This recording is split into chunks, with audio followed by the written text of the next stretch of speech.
Greetings fellow Dino Tamers from the magical world of Ark, where we get more shining Halo rain and more glitches in the caves than there are episodes of Home and Away. My name is Calistopheles and this time I'll bring you some of my thoughts upon the situation with Ark Survival Evolved on Linux, as always. So, for those who don't already know or have never heard of the title, Ark Survival Evolved is an open-world multiplayer survival game with a bunch of tameable dinosaurs, when you essentially go about taming dinos, gathering resources, building up your base and getting some adventuring done whilst doing so. Since all this takes time, it's best if you get some of your friends into the game as well and move out as a tribe rather than being a lone wolf in the game. Trust me, it's way more fun that way. Okay, now that we have the introduction out of the way, let's get to the meat of this video. The magical issues with the game and the gripe which I have with the developers of Ark, the studio wildcard. To start things off, this title has already been in early access program since 1st of July 2015, for Linux that is. Since then, the game has been in constant development in regards to the content that has been added to the title. Now, this is all welcome news that additional content is regularly added to the game, only if the game would actually be fully playable.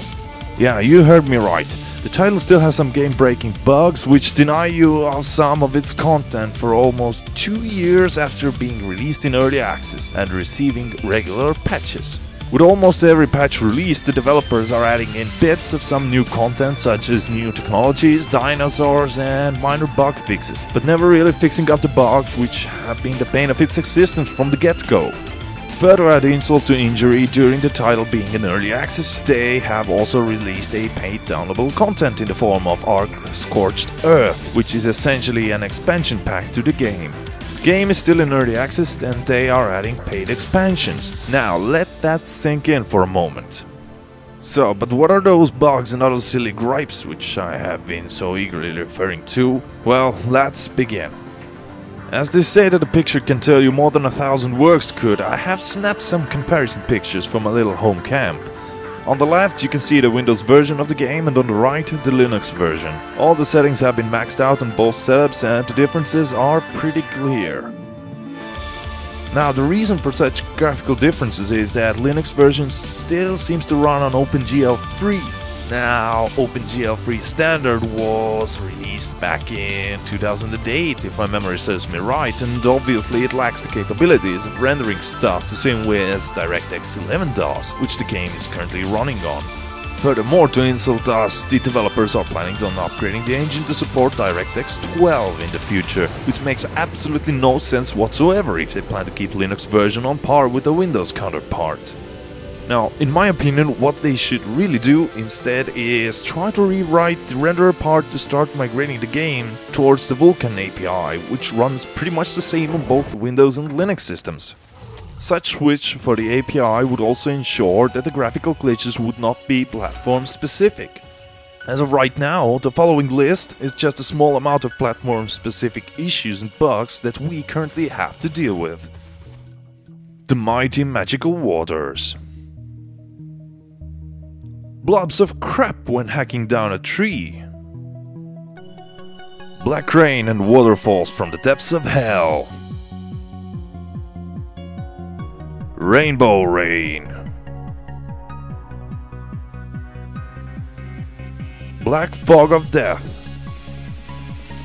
Crops from hell. Killer crops.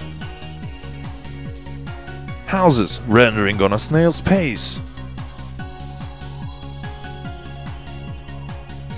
Halo rain. Caves which cannot be accessed, making the endgame impossible. And many more. It is 2017, with the title being in public for almost 2 years now, during which there has been a paid expansion pack for an early access title, an Xbox version release, a PlayStation version release, uncountable numbers of so-called patches which just give you more dinos and stuff, which some of it you cannot even access due to glitches, but not much progress in actually fixing up the core game. To further insult us, they even support VR now using Oculus Rift on a broken title. This is not acceptable. I have 143 hours on Ark according to Steam because of the concept of the game itself. It is brilliant. It is just the execution and lack of care from the developers that fails this title. Given that the title itself costs 27 euros and 99 cents and has 20 euros worth of downloadable content while still being in early access, there is absolutely no way I could recommend this game to anyone looking into it at this point. At least not until the majority of the issues there have been fixed. Even then, I wouldn't bother with the DLC, just get the core game and see if it's something that you might enjoy. Until there is any real progress on the title, this has been Karlstoffels and I wish you a happy bug-free day wherever you are. Bye bye.